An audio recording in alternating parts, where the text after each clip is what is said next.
சாதாரண படிச்ச எல்லாத்துக்குமே தெரியும். அது கூட தெரியாம ஒரு ரொம்ப இன்டீசென்ட் பிஹேவ் பண்ணி இது மாதிரி பண்ணா, உங்க வீட்டுல எல்லாம் எல்லார் வீட்லயும் பொம்பளைங்க லேடிஸ் எல்லாம் இருக்காங்க.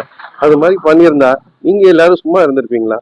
உடனே அரெஸ்ட் பண்ணிட்டாங்க, போனாங்க, இன்கொயரி பண்ணாங்க, அப்படி இப்படிலாம் ஒன்றும் இல்லைங்க. போலீஸ்ல இன்வெஸ்டிகேஷன் பண்ணாம எல்லாம் எதுவும் பண்ணல. அது வந்து நாங்க கம்ப்ளைண்ட் கொடுத்தது லேட் கொடுத்துட்டோம், அப்படி கொடுத்துட்டோம், மாத்தி சொல்லிட்டாங்க. அதாவது அந்த அந்த யூடியூபர்ஸ்ல போது என்னன்னு விசாரிக்காம கண்ணா பண்ண தப்பு தப்பு தப்புன்னு சொல்லி ரொம்ப மன உளைச்சல்கள் உண்டாக்குற மாதிரி தான் அது பண்றாங்க. இந்த உடனே லேட்டா அதை வந்து அவர் வந்து ஆஹ், உண்மையுமே நடந்ததெல்லாம் அவங்க அந்த மாமியார் தள்ளி விட்டு அடிச்சது இல்ல. ஓடி வந்து அவர் வந்து மேல பட்டு அடிச்சு, நான் தள்ளி விட்டு மேல பட்டு அடிச்சேன்லாம் சொல்லி சொல்றாங்க. அவங்க வந்து விழுந்தா நான் தாங்க தடுமாறி கீழே விழுந்துட்டேன். மேல வந்து 2 3 பேர் சேர்ந்து அடிக்கும் போது மனைவியும் அவங்களும் போய் தடுக்க போறாங்க, அவங்களையும் சேர்த்து அடிக்க ஆரம்பிச்சிட்டாங்க. இது மாதிரிலாம் இல்லைன்னு சொல்லி சொல்றாங்க. ஆனா அந்த ரிப்போர்ட்ல நீங்க வந்து ஹாஸ்பிட்டல்ல போய் அட்மிட் ஆகி நான் இல்ல உண்மையில பிளட் டெஸ்ட் எடுத்தது பார்த்தேன்னு சொல்லி சொன்னா அந்த ரிப்போர்ட் ரிப்போர்ட் இருக்கு. ரிப்போர்ட்ல அவங்க அந்த மைல்டு கார்டியாக் ப்ராப்ளம் சொல்லிட்டு ரிப்போர்ட்டும் ஆயிருக்கு. பிளட் டெஸ்ட் ரிப்போர்ட்டும் ஆயிருக்கு.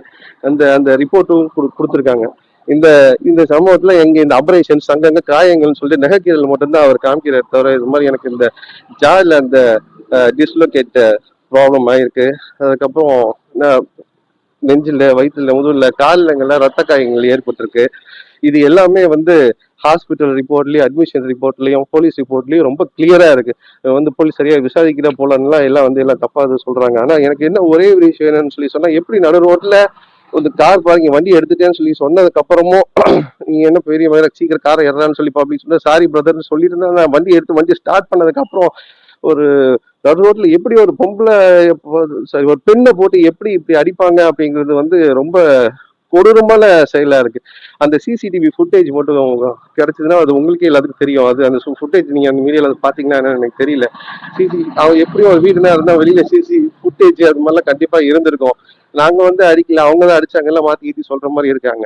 அதே மாதிரி போலீஸ்க்கு ப்ராப்ளம் ஆனவொடனே ஃபர்ஸ்ட் ரிப்போர்ட் பண்ணது நாங்க தான். போன்ல இருந்து கால் பண்ணிட்டு 100க்கு கால் பண்ணேன். 100க்கு கால் பண்ணதுக்கு உண்டான அந்த போன் நம்பரும் இருக்கு.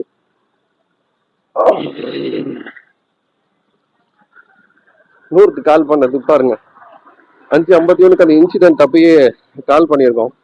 கால் பண்ணதுக்கு அப்புறம் தான் போலீஸே வந்துச்சு. போலீஸ் வந்ததுக்கு அப்புறமா அவங்க வந்து ரொம்ப தொந்தரவு பண்ணிட்டு இருந்தாங்க. அந்த வீடியோ எடுத்தது வந்து பொதுவா ஃபர்ஸ்ட் என்ன வந்து எல்லாம் அடிக்க ஆரம்பிச்சோன்னே, இருங்க நான் உண்மையை கம்ப்ளைண்ட் பண்ணிடுறேன். எப்படி நடு ரோட்ல ஒரு பொண்ணை எப்படி நீங்க அது மாதிரி அடிக்கிறீங்க? கார் பார்க்கிங் நிறுத்தினதுக்காக வீட்டுல இருக்க பொம்பளைங்க மேலாம் லேடிஸ் மேலாம் எப்படி கை வைப்பீங்க? உங்களை சும்மா விட மாட்டேன்னு எந்த ஒரு சாதாரண மனுஷனுக்கும் வர கோவம் தான் சார் அது. இங்க வீடியோ எல்லாம் நான் வந்து கத்தி போட்டு ஆக்ரோஷமா வீடியோ எடுத்த மாதிரி எல்லாம் வீடியோ எல்லாம் வருது. அது வந்து எல்லாரும் நினைக்கிறாங்க அதுதான் சண்டை போட்ட வீடியோன்னு. ஆனா அவர் அந்த தர்ஷனே சொல்லும் போதே சொல்லியிருப்பாரு, இது வந்து சண்டைக்கு அப்புறம் நடந்ததுக்கு அப்புறம் வந்து இது வீடியோ வந்து பாருங்க எப்படி சத்தம் போடுறாருன்னு சொன்னோம். பொம்பளை அடிச்சதுக்கு அப்புறம் எல்லாரும் கத்த செய்வாங்க. அது அது சாதாரண ஒரு மனுஷனோட குணம் சார் அது. அப்படி கத்துறது போறது வந்து அது அடிச்ச வீடியோ கிடையவே கிடையாது சார். சண்டை அதுக்கு முன்னாடி அவங்க முந்தை அடிச்சு முடிச்சதுக்கு அப்புறம் அதுக்கப்புறம் எந்திரிச்சு எல்லாரும் விலக்கி விட்டதுக்கு அப்புறம் இதே உன்னை என் பொண்டாட்டி அடிச்சிருக்கு, என் மாமியார் அடிச்சிருக்கு, அவங்க பாரு மயக்க நிலையில இருக்காங்க, என்ன செய்யற சொன்ன வீடியோ தான் சார் அது. அது வந்து சண்டை நடந்த வீடியோ கிடையாது.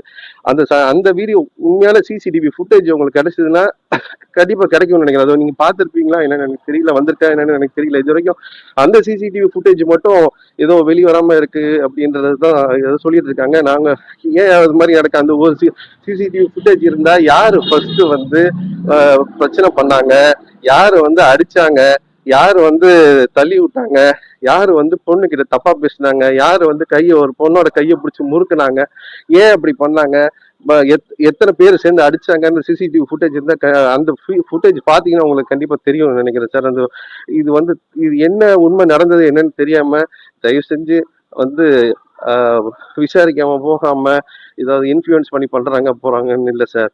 உண்மை என்னன்னு விசாரிக்காமலாம் யாரும் வந்து இவ்வளவு தூரம்லாம் இது பண்ண மாட்டாங்க சார். பெண் வன்கொடுமை தடுப்பு சட்டம் போட்டு அவங்கள அரெஸ்ட் பண்ணியிருக்காங்கன்னா பப்ளிக்ல ஒரு பெண்ணை தப்பா வந்து நடத்தினாலும் அவங்க மேல தாக்குதல் நடத்தினாலும் கண்டிப்பா பெண் வன்கொடுமை தடுப்பு தான் சார் போடுவாங்க. அதனாலதான் சார் அவங்க அரெஸ்ட் பண்ணாங்க தவிர இது வந்து யாரோ இன்ஃபுளுன்ஸ் பண்ணி சொல்றாங்க போறாங்கலாம் கிடையாது சார். ரோட்ல எந்த பொண்ணுக்கு இந்த தவறான இது நடந்தாலும் இது நடக்கிறதா சார். நாங்க இன்ஃபுளுன்ஸ் பண்ணி பண்ணணும்னு அவசியமே இல்லை. என்ன உண்மைன்னு தெரியாம தயவு செஞ்சு யாரும் அந்த தப்பான நியூஸை வந்து பரப்ப வேணான்னு கேட்டுக்கிறேன். போலீஸ் விசாரணை நடத்திட்டு தான் பண்ணாங்களே தவிர போலீஸ் விசாரணை நடத்தாம எதுவும் பண்ணி இருக்கிறதுக்கு வாய்ப்பே கிடையாது சார்.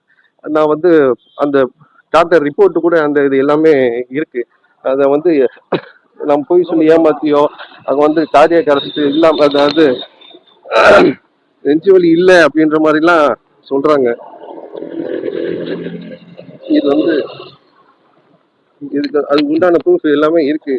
அவங்களுக்கு வந்து அக்யூட் கொரோனரி சிண்ட்ரோம் வந்திருக்கு. அதுக்கு உண்டான பிளட் டெஸ்ட் ரிப்போர்ட்டு, அதுக்கப்புறம் எனக்கு காயம் பண்ணதுக்கு அந்த ஆப்ரேஷன்ஸ்க்கு உண்டான டாக்டர் ரிப்போர்ட்டு, அப்புறம் வந்து இந்த சிடி ஸ்கேன் ஃபுல்லாக அது பண்ணதுக்கு உடனே வந்து ஏன் வரலன்னா டாக்டர்கிட்ட ட்ரீட்மெண்ட் எடுத்துட்டு வர்றதுக்கு தான் சார் நம்ம ஹாஸ்பிட்டலில் வந்து அட்மிட் ஆனோம். கம்ப்ளைண்ட் கொடுக்கணும்னா 100க்கு நான் அப்பயே கம்ப்ளைண்ட் கொடுத்துட்டோம் சார். ஃபர்ஸ்ட் அவங்க கம்ப்ளைண்ட் கொடுத்ததுக்கப்புறம் நாங்கள் கம்ப்ளைண்ட் கொடுத்தோன்றாங்க. இது மாதிரி நிறைய தவறுதெல்லாம் வந்து செய்திகள் பரவுது. இதில் வந்து இந்த ரிப்போர்ட்டில் நீங்கள் பார்த்தாலே உங்களுக்கு இது இது இருக்கும் சார். எந்த ரிப்போர்ட்டோட வச்சு தான் சார் ஜாயின்ட்லி டிஸ்லோகேட்டட் இது மாதிரி வந்து அஃபிஷியல் ரிப்போர்ட் இருக்குது சார். இது வந்து அதாவது உங்களுக்கு மீடியாக்காரங்களுக்கு எல்லாத்துக்கும் தெரியும் நினைக்கிறேன் சார். இது வந்து என்னென்ன உண்மை என்னென்னு கண்டிப்பா விசாரிச்சு அதுக்கப்புறம் வந்து சொல்லணுமே தவிர, தயவு செஞ்சு ரொம்ப உங்களை ரிக்வெஸ்ட் பண்ணி கேட்டுக்கிறேன் சார். தயவு செஞ்சு யூடியூபர்ஸ் வந்து என்னன்னு விசாரிக்காம என்னென்னோ சொல்றாங்க. யூடியூபர்ஸ் நீங்க ரிவ்யூ இதெல்லாம் பண்ணுங்க, அதெல்லாம் என்னன்னு விசாரிக்காம, அதாவது பெண்கள் சம்பந்தப்பட்டது எதுவும் தவறா வந்து சித்தரிக்க வேண்டாம். அது அது மட்டும் நான் ரொம்ப ரிக்வெஸ்ட் பண்ணி கேட்டுக்கிறேன். எந்த தப்பு செய்யாம வந்து அவங்கள அரெஸ்ட் பண்ணிட்டோம் போறோம்னு சொன்னதெல்லாம் சுத்தமா தப்பு சார். அது சார் சாதாரண விஷயம்தான் சார். வீட்டில் இருக்க, அதாவது மனைவியும் அம்மா மேலேயும் யாரு கைய வச்சு அடிச்சாலும் இது பண்ணாலும் வந்து திருப்பி கேட்கறது வந்து சாதாரண குணம் தான் சார். அதை வந்து நான் போய் அடிச்சுட்டேன் போயிட்டேன்னு சொல்லி சொல்றாங்க. கார் பார்க்கிங் சாரின்னு சொல்லி மன்னிப்பு வண்டி எடுக்கிறேன்னு சொன்னதுக்கு அப்புறம் இந்த மாதிரி மிஸ்பிஹேவ் வந்து தப்பு சார்.